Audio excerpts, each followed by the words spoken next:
தேசிய அளவுல உங்களுக்கு ஏதாச்சும் ஒரு பதவி கொடுக்கறதுக்கு வாய்ப்பு இருக்கா?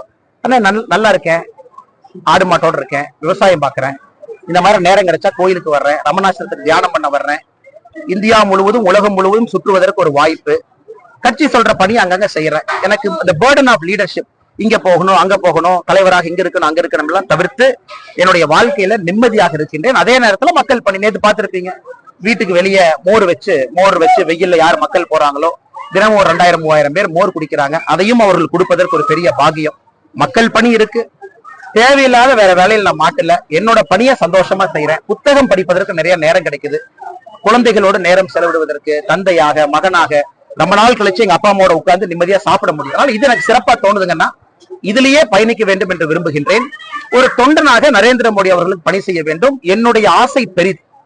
தமிழ்நாட்டுல மாற்றம் வேண்டும் என்று நினைக்கக்கூடியவன், அதற்கான காலம் வரும். அது வரைக்கும் தொண்டனாக பணி செய்து கொண்டிருக்கிறேன். சரிங்களா? தமிழக ஆளுநர்கள் பல்வேறு கட்டுப்பாடுகள் இருக்கும்.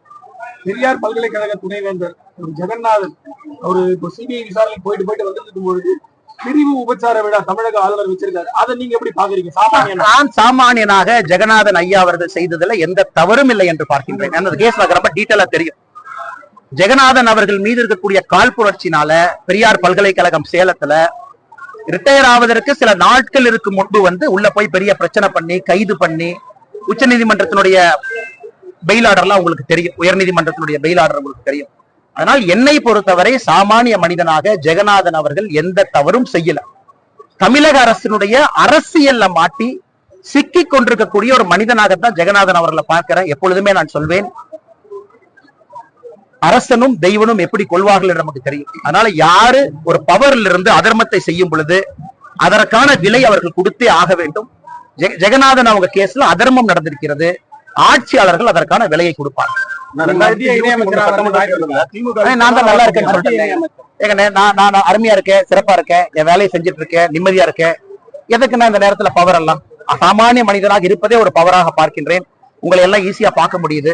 எதுக்கு என்னை கூண்டுக்குள்ள போட்டு அடைச்சு வைக்கிறீங்கன்னு நினைக்கிறீங்கன்னா, நமக்கான காலம் வரும்பொழுது பறக்க ஆரம்பிப்போம், என்னை கூண்டு கிளியாக இருப்போம். தவறு கிடையாது. பழைய பென்ஷன் திட்டம் இதுவரை நிறைவேற்றப்படவில்லை. இதனுடைய தாக்கம் 2026 தேர்தல் எதிரொலிக்குமா?